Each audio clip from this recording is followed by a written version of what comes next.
any other county in this area. That's all my comments, Mr. Chairman. Okay, thank you, Mr. Popple. Mr. Akers? Lit and Tommy, you say you're not developers. But one thing I can tell you, you must be a salesman, because in the 22 years I've been on this board and all the rezonings that have come before this board, to be honest with you, this is the first one I can remember that there was no one in opposition to what you wanted to do. Generally, there's at least one person in opposition to whatever you're trying to do. But in this case, as I looked through the list that of people spoke, there were, 8 people that spoke, and all 8 were in favor of your development. I do have a question about, and this may needs to be asked to staff more so than the developers. Your development, every development that we have looked at on the western side of the county in recent years has basically had a theme or a hub or a centerpiece. Pendleton is a golf course. Ladysmith Village is the YMCA and the library. And certainly the centerpiece of this development is going to be the train station. Is there something, where's Mike Fincham? Is there something in place that says the developer can only build so many homes before the train station has to be put in place? There is no specific number, Mr. Akers, in the current either proffer package or the regulations. The housing type itself, I think, is a deterrent to a significant amount of residential development occurring, and certainly we can take that discussion back to the applicant and try to tie that number down better. One comment was made earlier, the residential leads to the train station. Right. I think the other ancillary to that is the residential is dependent on the train station.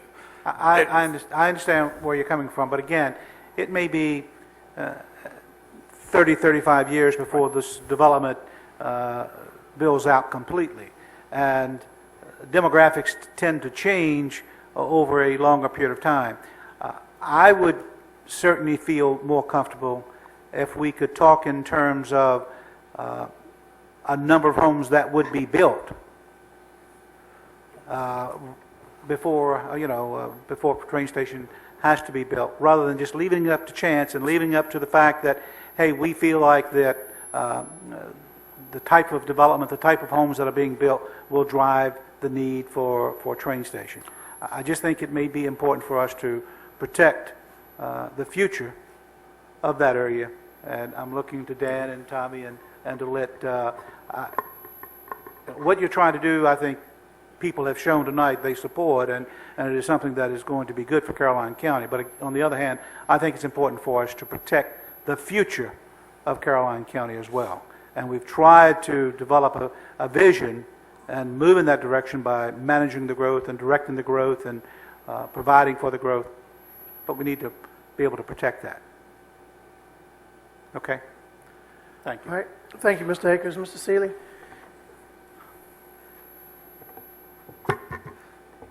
Mr. Fincham, I have enough questions here to keep us here until probably midnight.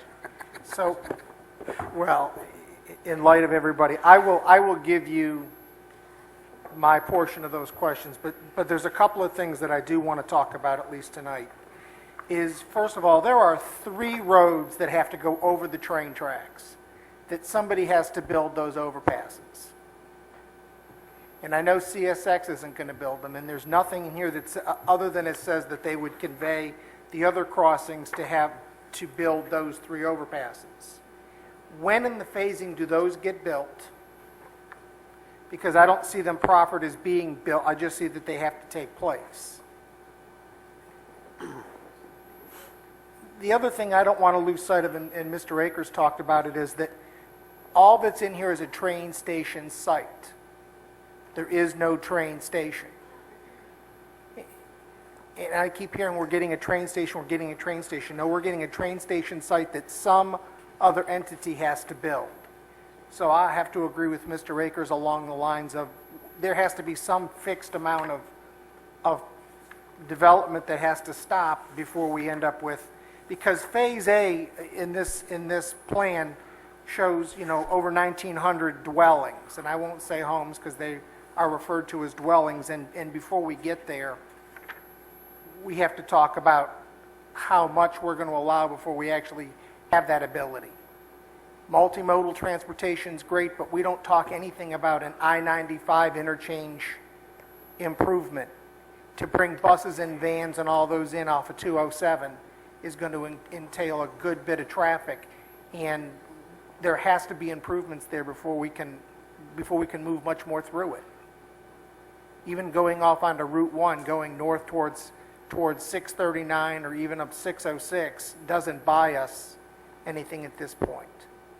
So the I-95 improvement sort of begs a question to me, because we've talked about that since we've started development in Carmel Church in 1992. We're at 2010, and in the 2030 plan, Caroline County has no improvements to that intersection at all from the state. So that is something that we have to address, and I think the Thompsons have to look at with us, because there's no way we can make those things happen.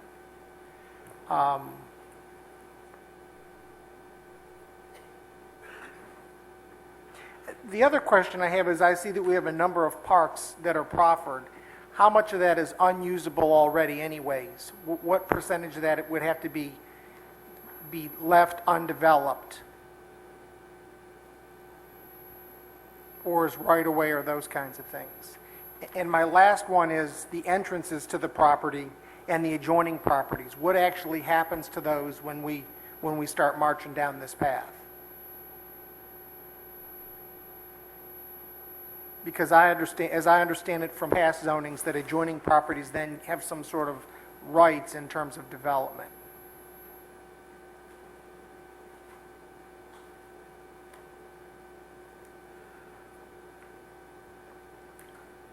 And that has great implication. And my last one is, we still have to decide how, somebody has to tell us how they're going to get water to this site.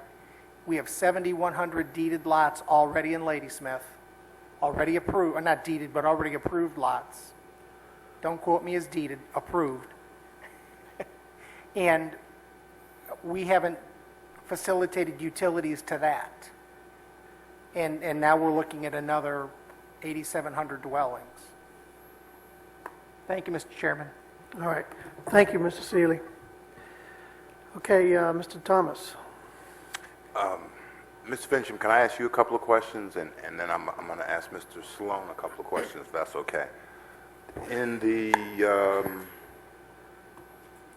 material we have right now, there are 8,659 units, housing units, residential units. Yes, sir. Period is what it says in the packet.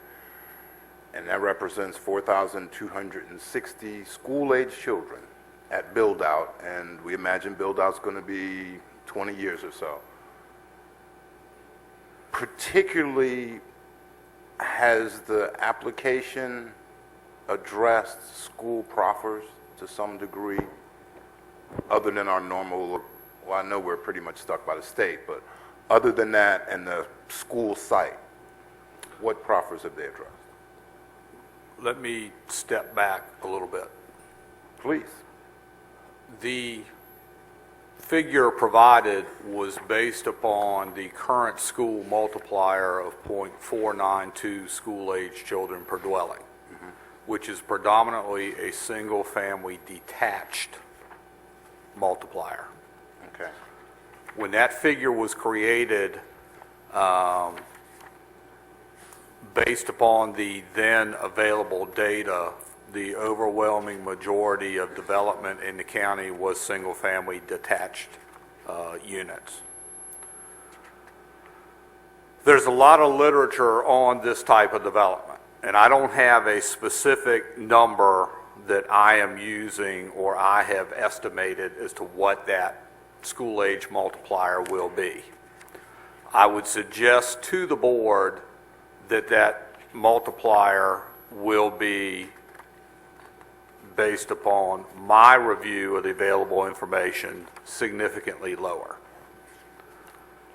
Lower? For example, yes, because of the housing, the fact that it's higher density, more multifamily type of dwelling has a lower school age multiplier than single-family detached or even townhouse. For example, currently, based upon the townhouse development in Carmel Church and the certificates of occupancy versus the school student numbers that were provided to us, we estimated that that multiplier is 0.27 students per dwelling. Again, lower than the average of 0.492. The literature out there suggests that TODs, that range can be from 0.03 to 0.12 school-age children per dwelling.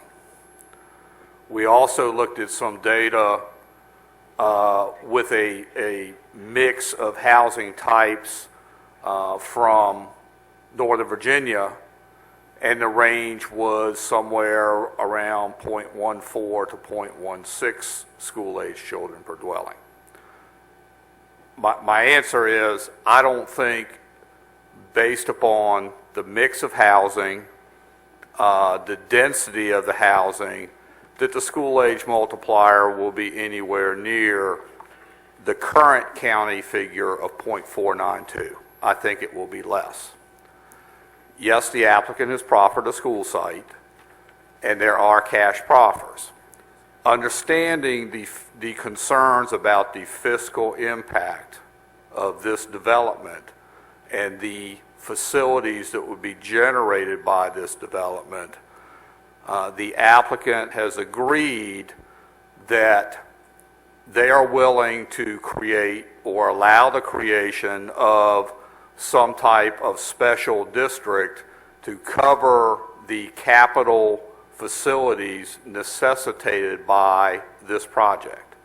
So, for example, if we need more than an elementary school, there is a revenue mechanism available that would address the capital costs generated by this project.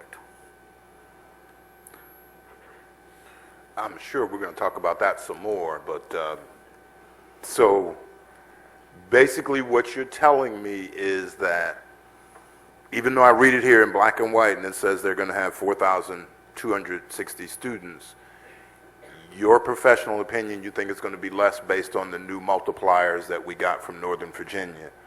And if it goes from 0.4 whatever to 0.14, that's still over 1,000 students. At build out, which is 20 years, theoretically, some of us, I'm sorry Ms. Blanton's class left because they're the ones that will probably see this for sure, but I'm building an entirely new school system based on this project and the numbers they presented. Because we got 4,000 students in the schools now.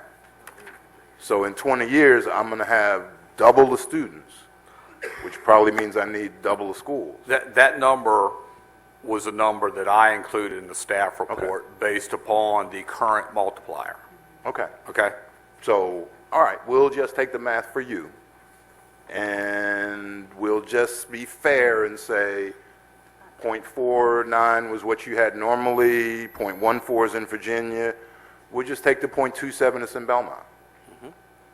So there's 2,000 more students in the school system, which is 50% of what I got now. So I got six schools now. I'm going to probably need 3 more schools. And the 6 I got now are already overcrowded. I already need to fix them up. I got to build 3 more schools. And I get a school site in this project, not a school, right? That's correct. And Okay. you also get cash proffers, plus another revenue stream that has not previously been provided by any other development application. And I'm just in discovery. And I understand that in order for me to build those 3 new schools that I'm going to need, I'm going to get a certain amount of revenue from this entire project. In phases, of course. But I haven't seen a revenue projection per phase yet. Does that exist? That exists? Yes. We just don't have it. You've got it because you want to save that for later. Okay. All right. That's really what wanted to talk to Mr. Fincher about. And the other thing is in our packet, and 2 weeks ago, I guess at our last board meeting, the board received a letter from the library board that said if you were going to negotiate with any new application, that please address them to the library board. Yes. Well, we're not negotiating the library, but I'm just saying to you to tell the applicant that if they want to talk library, they should talk to the library board to make sure they're included. So, okay. That was just for them. I think I'm done with you. Mr. Sloan, if I could just ask you 3 questions, maybe 4, I would appreciate that. And as you understand, and I've told you before, I'm a pretty binary guy. It's like yes or no. And I understand you're a lawyer, so there's never a yes or no. I was also a philosophy major. There's no There's yes or never no a there. yes or no then. All right. Well, philosophically speaking, you mentioned, and these are all things you said during your presentation, and I was trying to take notes and make sure I understood. You said that you actually have ready-to-move businesses. What I may have said that. What I intended to say was that we've already been talking to businesses who've expressed interest in going forward with discussions. No one's going to talk in detail until they know whether the project's going to be zoned. Okay, so if that were a yes or no, and I said, do you have ready-to-move businesses right now, you would have to say no. No. Because you're not at that point in the That's discussion. right. I don't have zoning yet, and no one's going to say I'm ready to move until Okay. they've got it. Okay, I just wanted to make sure I was clear, and I'm really, My point is that we've already begun discussions with businesses, and they've expressed interest. And they're at a scale that wouldn't normally be expressing interest in Caroline County. that's always good too. All right, the other one is you said that with regards to the utility obligation, because the land is zoned industrial now, the county has an obligation to provide utilities. And your project, if approved, would remove that obligation to provide utilities. What makes you think that? What makes me think that I would Yeah. remove it? Well, what makes you think, first of all, that we have an obligation right now, There's- and then what makes you think you're going to remove it? The discussion that comes up and came up on this project several times was, oh, well, if we zone the project, then we'll have an obligation to extend utilities to it. And the first part of that statement, that to the extent that's true, it's already true. The property is industrial, it's zoned industrial, and if there is such a thing as an obligation, then it's already there. In general, in Virginia, the way it works is, yes, there is an obligation to eventually provide utilities to properties zoned that require those utilities, but there's not a specific time frame for it. And that would be true of our zoning as well. So it's simply establishing parity as to what is and what will be. What we have done that changes that, and it changes those circumstances from that normal, yes, you have to get there eventually, is in this project, you don't have to get there. All right. If you get there, we have to tie in, but if you don't get there, you don't have the funds, or you decide it's not in your plan to provide the funds at that time, we have to come forward and we have to fund it, and we bring it in that way. So theoretically, you're saying if we really, really had an obligation for the industrial part, which we don't, Right. because the utilities are what they are. And I would, in general, say if that's true, then you don't have an obligation when we change the zoning either. But in either case, you're going to provide the utilities yourself. That's correct. Okay. And you don't have to answer this now, but I was asking Mr. Roselle, how far from the state fair is the park at the end? Less than a mile, right? I don't know how far Okay. that is. Well, if you could think about that, we actually provide water to the state fair from Hanover, and the county gets nothing for it. So just as a good measure, maybe your project with your own utilities could provide water to the state fair, and then the county could get some revenue from that instead of giving it to Hanover. Just think about it. Just think about it. You don't have to answer now. Just think about it. I'm sure we're going to talk some more. And really the last thing is, you said in your presentation that it was 5% affordable housing which would be something a teacher, next to last question, I'm sorry, which would be something a teacher or a deputy could afford. Right. And this is not comparable with other projects we have in the county. So one you're very familiar with, which I think was 10%, and I think at Belmont it was close to 10%. Ladysmith Village or whatever might have been 7. So is that something the applicant would be willing to consider at some point in time? Of course, as you and I have discussed before, we're Everything's always negotiable. willing to consider. However, I would Yeah. ask you to also consider the dramatic difference between the project and the other projects that you'd cite. Those projects aren't mostly multifamily, which changes the affordability discussion. And our commitment is of all the product types as we go along. Those projects we're focusing also on how they balance, their lack of additional commerce. Each of them has commerce. Each of them is a good project in and of itself. This project goes on and is focusing on jobs.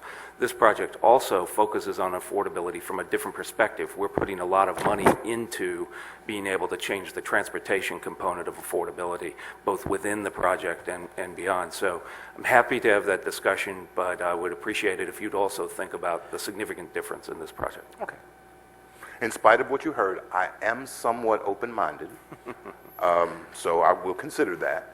The last question is, and you may not have an answer now, but when Mr. Fincham and I were discussing numbers, and if you add 1,000 new students, if I take his low number and say you're going to add 1,000 new students, how are you going to help us build those 3 new schools?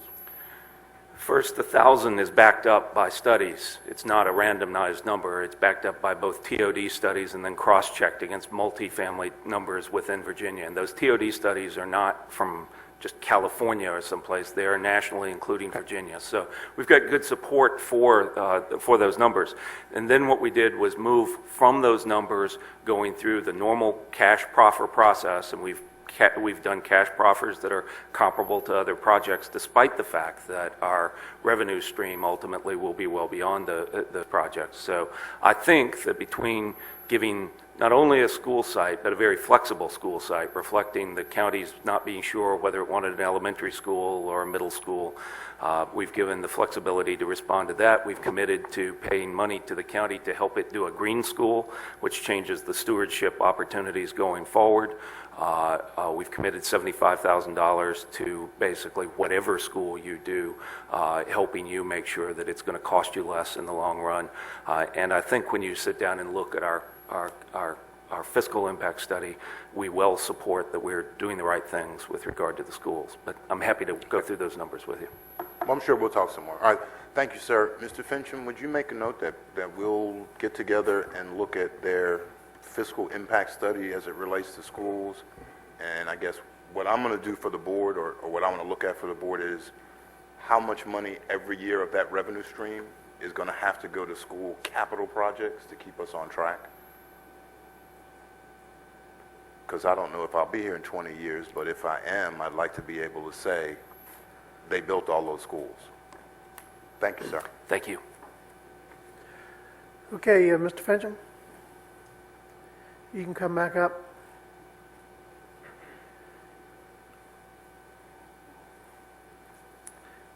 There were 2 citizens who spoke tonight asking about one property entrance next to Wanda Green's Yes, home. I have Ms. Green's contact information, and I will get Mr. Smith as soon as we finish the meeting. Okay. And, I just would like for you to make sure you take the time and look at each one of those and understand and articulate what they want to see, and make sure we can make the right provisions to give them the protection they need. Yes, sir. And I'll include that in my report back to the board. Okay. Also, there's multiple property owners that are joining this whole rezoning. Yes, sir.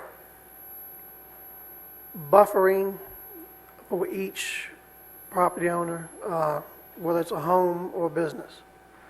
How are you going to address that in the future for the existing homes? That will be covered both by ordinance as well as we will make sure that there is language in the additional development regulations, the regulating plan, and cross-reference with the proffers. Okay. And I guess one other thought was the existing zoning, the way it's zoned now, compared with the entrances. I know someone had asked a question about the entrances. Can any of the existing industrial zoning go out of these existing entrance and exits? I'm sorry, repeat your question, Mr. Rozelle. With the zoning, the M1 zoning, I mean, it's one of the heaviest zonings that we have. Yes, sir. They already, these entrances that we already have can be used for this industrial property? Yes, sir. For example, the entrance that currently is utilized by Flying J is actually an entrance that is deeded to this property, or is actually owned by the property owners of this property. That is an existing entrance that would be available for their use, in that property is already zoned M1 industrial. So the property behind Flying J back to the railroad tracks, which is already M1, could in theory utilize that existing entrance onto State Route 207. All right, how about the one at by Opal Lane on Route 1? Yes, sir. Existing right-of-way that the property owners control in fee could be used for access to those properties. And how about the one down by, that goes back to the railroad track, down a little farther south? Yes, sir. In theory, that could be used for access to the existing M1. And Now- what types of things could come out of M1 business? I mean, we only have the one industrial zoning district Right. in the county, and it encompasses all variety of uses from your, fairly low intensity neighborhood auto repair establishment up to, in theory, by special exception, power generating facilities. So it kind of runs the gamut, just like the B1 zoning goes from your small neighborhood store up to your Walmart. In theory, if the land is zoned industrial, anything that's available by right, any manufacturing types of operations that are in there would be allowed in that M1 zoning classification.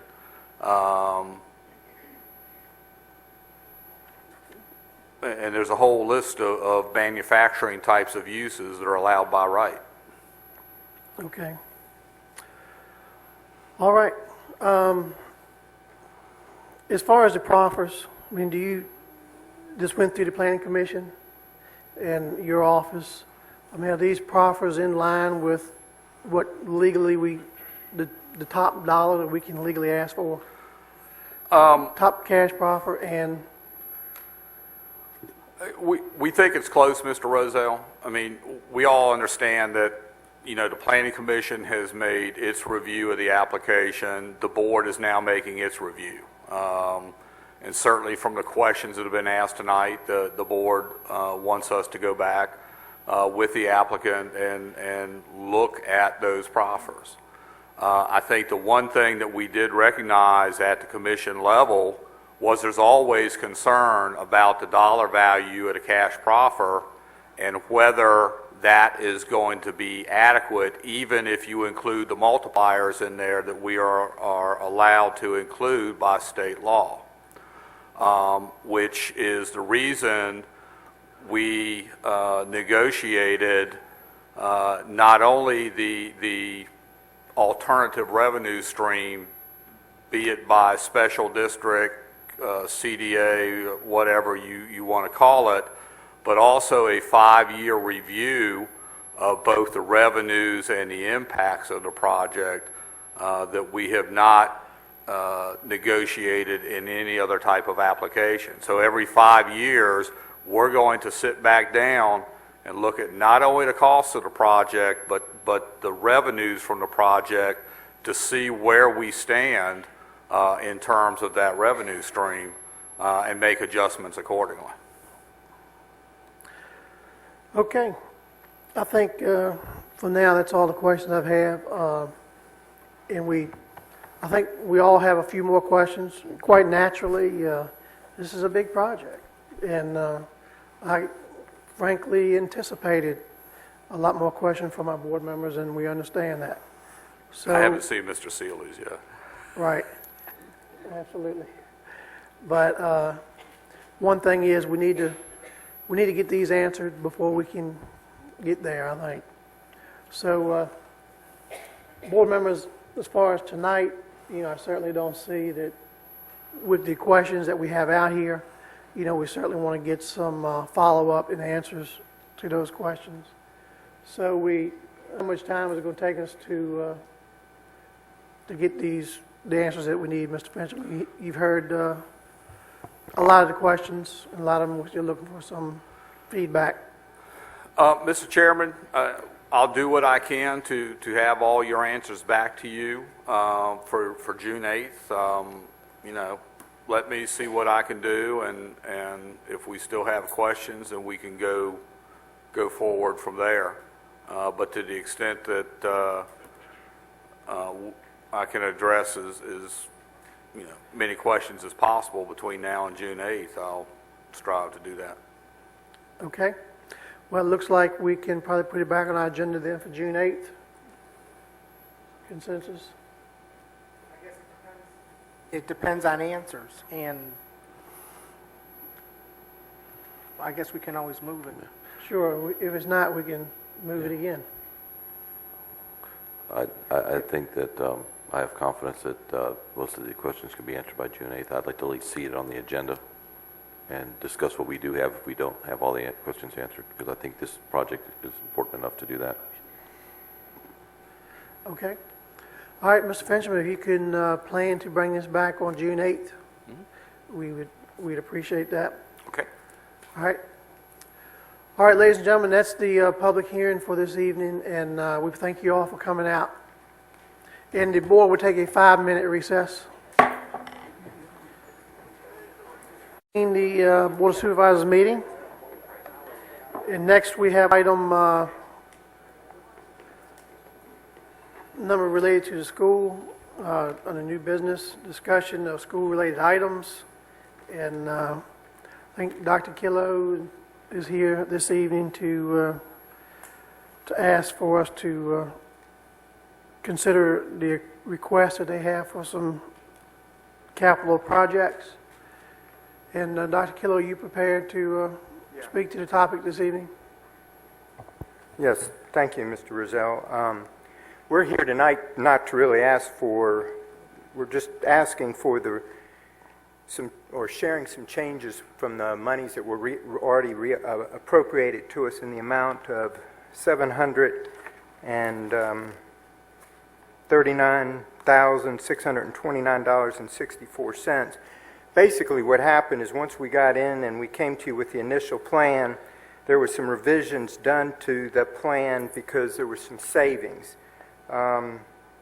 Some of the savings came in the fact that initially the school board office we were projecting would cost about $150,000. Some of that money was covered with internal monies and some of it through insurance because of this winter, so the cost of that reduced to about $125,000. Bowling Green Primary School, we had $50,000 in for intercom security, and we have now $50,200 in there for that.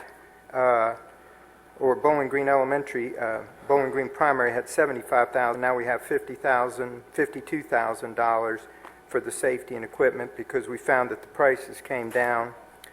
Bowling Green Elementary, we had $75,000, and that has been reduced to $52,000.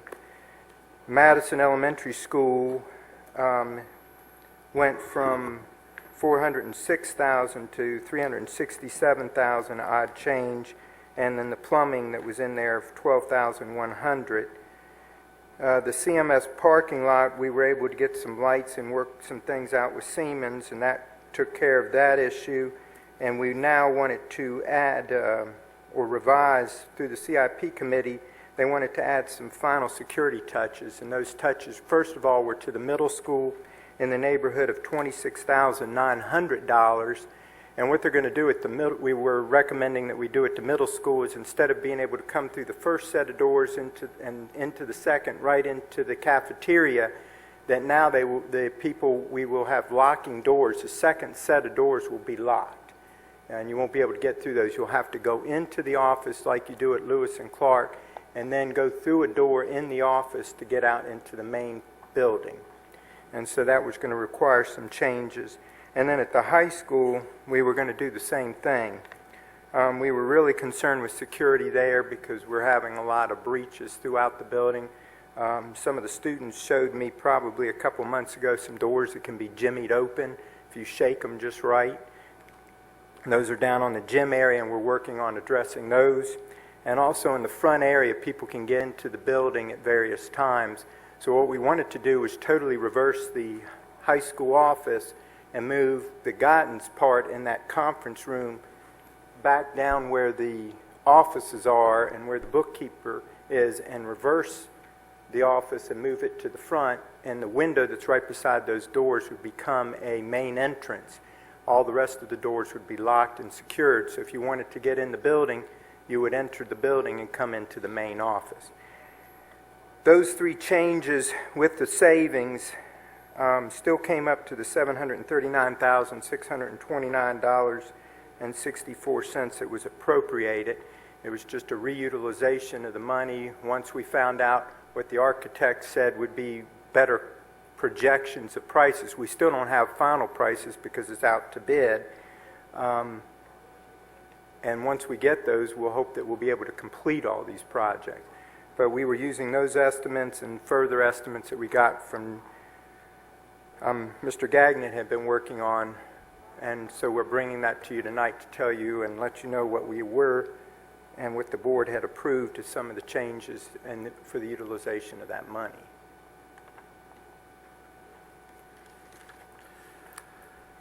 I guess I'm here if I need to answer any questions or see if there's any further things I can explain.